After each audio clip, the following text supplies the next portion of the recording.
आज हम आपको लेकर चलते हैं मंगल की वीरान दुनिया में, जहां पर हम मंगल की वीरान पड़ी दुनिया को रियल तस्वीरों के माध्यम से देखेंगे।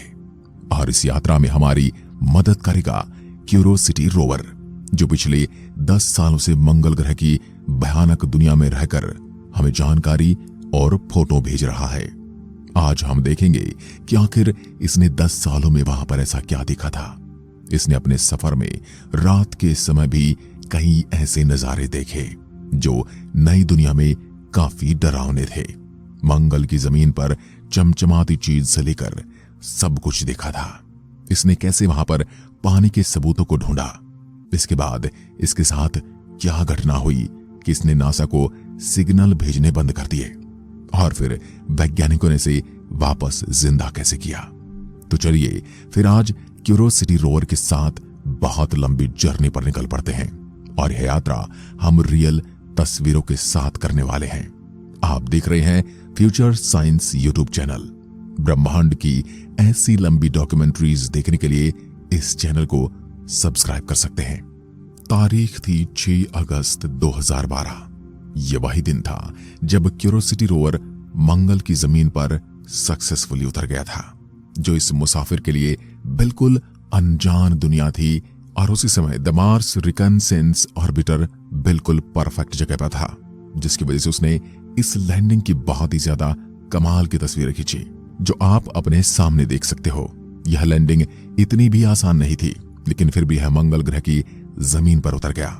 इसके बाद इस मंगल रोवर ने पहली बार अपनी आंख खोली, और पहले तो इसका काम था माउंट शार्प पर चढ़ना, जो कि इसके पास सबसे बड़ा पहाड़ था। लेकिन इस पहाड़ पर चढ़ने से पहले यह बहुत ही इंटरेस्टिंग लोकेशन पर पहुंचा, जिस जगह को उसके डिसेंट स्टेज ने उड़ा दिया था। दरअसल मंगल जो है उसका एटमॉस्फेयर बहुत ज्यादा पतला है, जिसकी वजह से बस पैराशूट उसकी प्रोडक्शन नहीं कर सकता। इसलिए सारे रोवर में डिसेंट स्टेज होता है, जो कि उनकी लैंडिंग में मदद करता है। और जब ये वहां पर गया जहां पर इसके डिसेंट स्टेज ने लैंडिंग करवाई थी, उस जगह को गॉलबर्न स्कोर कहा जाता है, जहां पर कुछ पत्थर मिले थे जिसे सेडिमेंट्री रॉक समझा जा रहा है, यानी कि वह पत्थर जो कि पानी के फ्लो द्वारा बनते हैं। और ये मंगल की मिट्टी में दबे हुए थे, पर डिसेंट स्टेज के ब्लास्ट ने इनको बाहर निकाल दिया। और यह 2012 की बात है, जब वैज्ञानिकों को यह नहीं पता चला था कि मंगल पर मिलियन साल पहले पानी मौजूद था। इसलिए यह काफी बड़ा खुलासा था।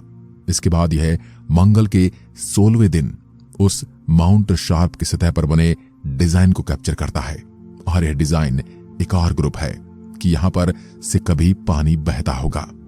इसके बाद 27वें दिन में क्यूरोसिटी रोवर और एक जियोलॉजिकल फॉर्मेशन के पास जाता है, जो बताता है कि यहां से कभी पानी बहता होगा। इस जियोलॉजिकल फॉर्मेशन को सेडिमेंट्री कॉन्ग्लोमरेट कहा जाता है, और यह निरंतर बहते पानी की वजह से बन जाता है। धरती पर भी जहां पर पानी बहता है उसके नीचे ऐसा फॉर्मेशन बन जाता है। फिर नासा ने एक बार उनके रोवर की कंडीशन चेक की और देखा कि टायर बहुत सही सलामत काम कर रहा है। इसके बाद मंगल के 39वें दिन क्यूरोसिटी रोवर और एक प्रमाण के पास पहुंचता है, जो यह बताता है कि सच में मार्शियन सरफेस में एक वक्त पानी बहता होगा, क्योंकि यहां पर बेडरॉक जो है वह बाहर निकला हुआ था और उसका शेप सर्कुलर था, जो कि तब होता है जब बहुत फोर्स वाला पानी किसी सरफेस पे कई सालों तक बहता रहे। इसी के साथ इसके आजू बाजू छोटे मोटे पेबल्स भी थे, जो कि निरंतर चलते पानी में जमा किए होंगे। और अगर यह प्रूफ काफी नहीं था कि मार्स पर कभी पानी बहता था, तो इसके बाद इन सारे लोकेशन के डायरेक्शन को चेक किया गया, और आप देख सकते हो कि यह एक ही तरफ जा रहा है, बिल्कुल किसी नदी की तरह। उसके बाद अभी आप ये जो नक्शा देख रहे हो, ये बताता है कि हमारा क्यूरोसिटी रोवर अब तक कितना सफर तय कर पाया है। और उसके बाद हमारे क्यूरोसिटी रोवर ने एक और बार माउंट शार्प की एक कमाल की तस्वीर भेजी, जो कि इसकी हाइट को और भी ज्यादा अच्छे से बताता है। और इसी बीच जो हमारा रोवर है वह एक पिरामिड शेप वाले पत्थर के पास आता है, और ये सबसे कमाल का वक्त है उसके ऑनबोर्ड लेजर सिस्टम को चेक करने का।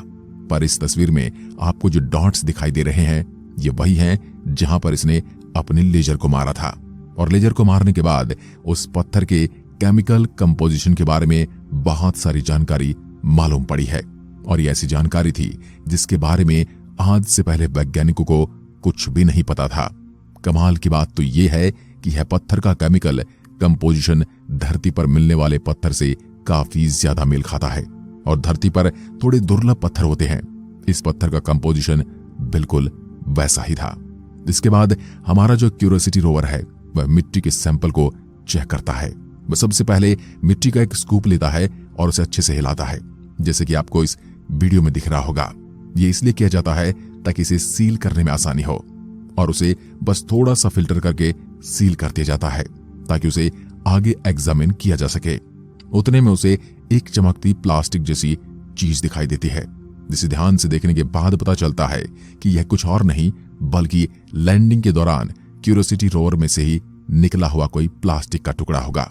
यह टुकड़ा भी इस स्कूप में आने वाला था, इसलिए उस स्कूप को नहीं लिया गया क्योंकि हो सकता है कि इस टुकड़े में कोई बैक्टीरिया हो जो कि अर्थ से आया हो और यह हमारी क्यूरियोसिटी रोवर के अंदर के सिस्टम को खराब कर सकता है। इसके बाद रोवर ने अपना दूसरा स्कूप लिया और उसे थोड़े अच्छे से फिल्टर किया और फिर इसे भी सील कर दिया गया ताकि इसे एग्जामिन कर सके। और फिर मिट्टी से फिर से कुछ चमकता हुआ दिखाई दे रहा था, लेकिन इस बार यह कुछ पत्थर की तरह था, बिल्कुल किसी छोटे मोती की तरह। और जब उसके पास थोड़ा और खोदा गया तो मिट्टी में से और भी ऐसे चमचमाते टुकड़े निकल रहे थे, जिससे यह बात साफ हो गई कि यह कोई ऐसी चीज नहीं है जो कि क्यूरियोसिटी रोवर के साथ मंगल पर आई हो, बल्कि है मार्स की ही मिट्टी का एक हिस्सा है। वैज्ञानिकों ने अनुमान लगाया कि यह सिलिकॉन का बना कांच जैसा कोई ऑब्जेक्ट होगा। इसके बाद क्यूरियोसिटी रोवर अपना तीसरा स्कूप लेता है और इसे अच्छे से फिल्टर किया जाता है और इसे भी सील कर दिया जाता है। इन सारी चीजों को एग्जामिन करने के बाद पता चलता है कि इस मिट्टी में पानी जैसी नमी भी मौजूद है, इसलिए मंगल पर ये जितना चमकीला लाल दिखता है उतना है नहीं, क्योंकि जब क्यूरियोसिटी रोवर ने मंगल के सरफेस के नीचे मिट्टी ली थी तो वह बाहर की मिट्टी से डार्क कलर की थी, बिल्कुल जैसी धरती पर होती है। इसके बाद जो क्यूरियोसिटी रोवर है वह इन सैंपल को हीट करता है और इसके बाद इसमें से सल्फर, कार्बन डाइऑक्साइड और ऑक्सीजन रिलीज होती है, जो कि नॉर्मली होना चाहिए।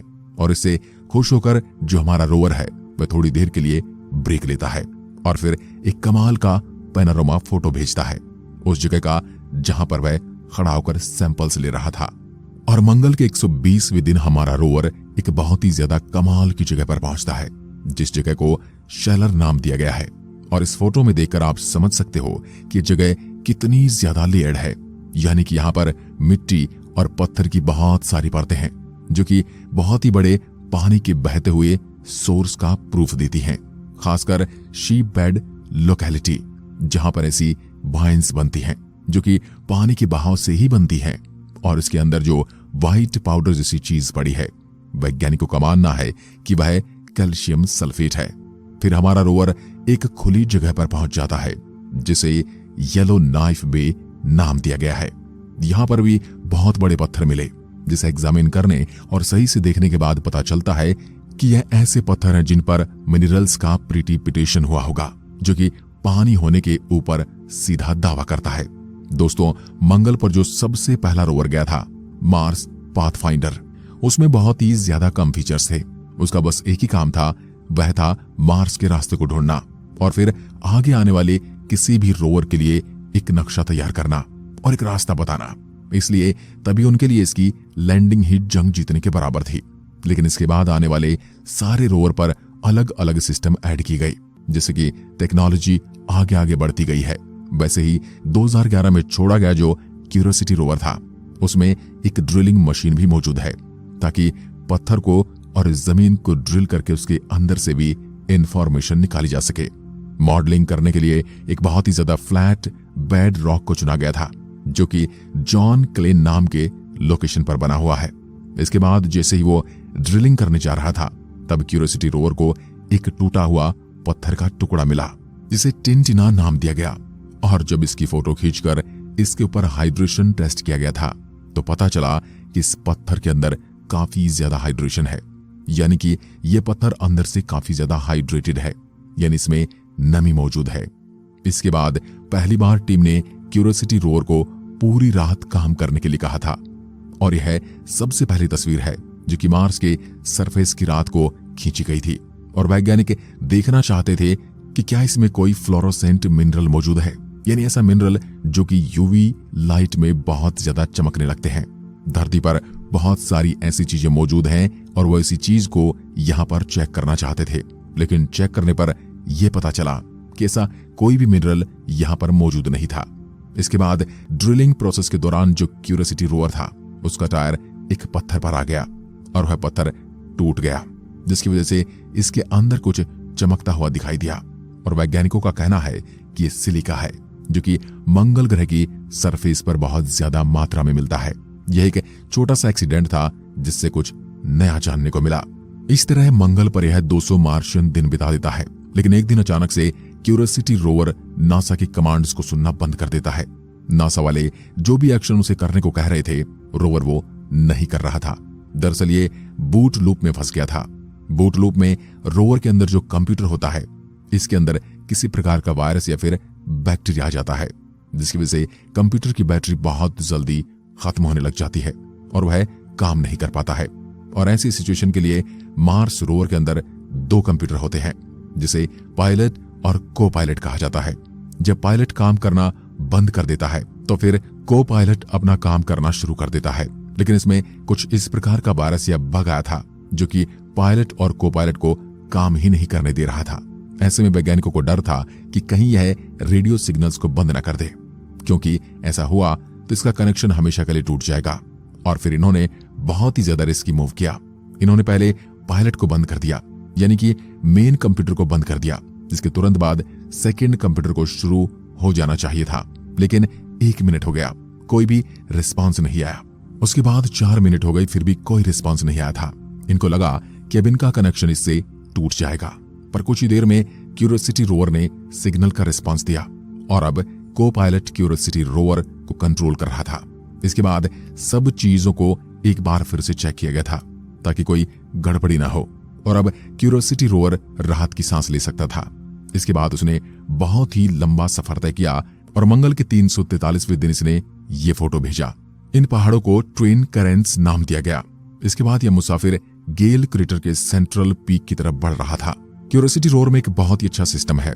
यह अर्थ पर से कंट्रोल किए जाए बिना एक फिक्स की गई राह पर कॉन्टिन्यूअसली चल सकता है, यानी कि अपने आप बिना किसी ऑर्डर के चल सकता है। अगर इसे कोई फिक्स रूप दे दिया जाए तो ऐसा सिस्टम बाकी रोवर्स में नहीं था। इसीलिए क्यूरियोसिटी रोवर काफी हाईटेक माना जाता था और इससे काफी टाइम भी बचता है। और आज भी जो क्यूरियोसिटी रोवर है वह अभी डब्ड डार्विन तक पहुंच चुका है।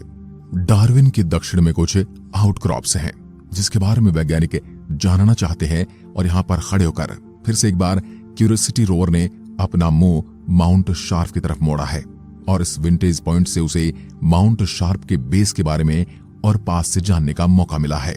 माउंट शार्प का जो बेस है वहां पर कुछ इस तरीके के हिल्स मौजूद हैं जिन्हें पारंप हिल्स कहा जाता है, और वैज्ञानिक जल्द ही से भी जांचने वाले हैं। इसके बाद मंगल ग्रह पर 400 दिन बीत जाते हैं। फिर क्यूरियोसिटी रोवर डार्विन के आउटक्रॉप्स की एक फोटो खींचता है। यह आउटक्रॉप बहुत बड़ा था, जिसकी वजह से क्यूरियोसिटी रोवर को बहुत सारी फोटो लगातार खींचनी पड़ती हैं और फिर उन्हें जोड़कर पूरी इमेज बनाई जाती है, जैसे कि आपको यहाँ पर दिख रहा होगा कि एक खास टेक्निक से खींची जाती है जिसे महाली कहा जाता है। इसके बाद पता चलता है कि एक सैंडस्टोन है जो कि इसके आसपास के पत्थरों से धीरे धीरे खत्म हुआ है, यानी वो उनसे धूल बना रहा है, जिसकी वजह से ऐसा स्ट्रक्चर बन जाता है। ऐसा धरती पर भी होता है। इसके बाद क्यूरियोसिटी रोवर ने इथिका नाम के एक पत्थर के ऊपर अपनी लेजर मारी। इसमें एक खास बात यह है कि क्यूरियोसिटी रोवर 1 लाख बार अपनी लेजर यूज कर चुका है और 1 लाख वाला नंबर इसी पत्थर का था। इस पर लेजर शूट करने के बाद पता चला कि कोई खास पत्थर नहीं है, ये भी एक नॉर्मल मार्शियन वोल्केनिक रॉक है। क्यूरियोसिटी रोवर जैसे यहां से 4.8 किलोमीटर का सफर तय करता है तो उसके बाद क्यूरियोसिटी रोवर की हालत खराब होने लगती है। कई कंप्यूटर के ग्लिच आने लगते हैं और उसके बाद यह रोवर अपनी पावर खो देता है, यानी इसकी सारी बैटरियां डेड होने लगती हैं और हमारा क्यूरियोसिटी रोवर कुछ देर के लिए वहीं पर रुक जाता है। थोड़ी जांच पड़ताल करने के बाद पता चलता है कि उसका जो न्यूक्लियर पावर सोर्स है, यानी कि जहां से उसे एनर्जी मिलती है, वह फिलहाल लो चल रहा है। उसे चार्ज होने में वक्त लगेगा। वैसे तो यह रोवर ज्यादातर सोलर एनर्जी और न्यूक्लियर एनर्जी को मिलाकर अपने काम को करता है। दिन के दौरान सोलर और रात को न्यूक्लियर पर, कभी कभार यह दिन में भी न्यूक्लियर एनर्जी का इस्तेमाल करता है और वही फिलहाल कम चल रही थी। और इससे बड़ी प्रॉब्लम तो तब पता चली जब चेकअप के दौरान क्यूरियोसिटी रोवर के टायर को देखा गया। इसके टायर बहुत ही बुरी तरीके से डैमेज हो चुके थे। आप देख सकते हैं इन टायर में कितना ज्यादा फर्क आ चुका है। ये टायर पूरे मेटल के होते हैं, इसलिए कभी भी यह पत्थर जैसी चीजों से टकराते हैं तो इसमें काफी डैमेज आ जाता है। और मंगल ग्रह पर तो पूरे पत्थर ही पत्थर भरे हुए हैं। 469वें दिन को एक टोटल बॉडी चेकअप किया गया था, जिसमें टायर की हालत को देखा गया और वैज्ञानिकों का कहना था कि उन्हें पहले से पता था कि मंगल पर जाने के बाद इस रोवर के टायर को काफी ज्यादा नुकसान होगा, लेकिन उन्हें नहीं पता था कि नुकसान इतना ज्यादा होगा। यह बड़ी प्रॉब्लम इसलिए भी है क्योंकि जो एनर्जी सोर्स होता है वह अगर खत्म हो गया है तो उसे रिफिल करने के कई तरीके होते हैं। न्यूक्लियर पावर सोर्स और सोलर पावर सोर्स अपने आप थोड़े वक्त में चार्ज हो जाते हैं, लेकिन टायर को ठीक करने के लिए वहां पर किसी को जाना पड़ेगा, जो कि उस वक्त बिल्कुल इम्पॉसिबल सा था। इसलिए वैज्ञानिकों ने सोचा कि अब वह पथरीला नहीं बल्कि स्मूथ सैंड वाले रास्ते को चुनेंगे। माउंट शार्प तक ऐसे जाने में काफी वक्त लगेगा, पर यह क्यूरियोसिटी रोवर के लिए ज्यादा महफूज होगा। 514वें दिन को क्यूरियोसिटी रोवर एक टारगेटेड एरिया के पास आता है जिसका नाम हैरिसन है। इस पर कुछ क्रिस्टल जैसी चीजें थी, जिसे जांच करने के बाद पता चला कि वह एक मिनरल है जिसे फेल्डस्पार कहा जाता है। साथ में इसमें जो डार्क टाइप का मटेरियल दिख रहा है वह पायरोक्सिन है, जो कि नॉर्मल बेसाल्ट रॉक से मिलता है, यानी कि ज्वालामुखी पत्थर है। फिर 526वें दिन में क्यूरियोसिटी रोवर के सामने एक और मुसीबत आ जाती है। जैसे कि हमने आपको पहले बताया था कि इसके रास्ते को चेंज कर दिया गया है ताकि इसे डैमेज कम हो, और इसकी वजह से इसे स्मूथ सैंड में से गुजारा जा रहा था, जहां पहुंचने के लिए डिंगो गैप को पार करना पड़ता है, जो कि एक रेत का टीला है। और उसके बाद का रास्ता काफी स्मूथ है, लेकिन डर इस बात का है कि हो सकता है कि इसे पार करते वक्त क्यूरियोसिटी रोवर इस रेत के टीले में फंसे।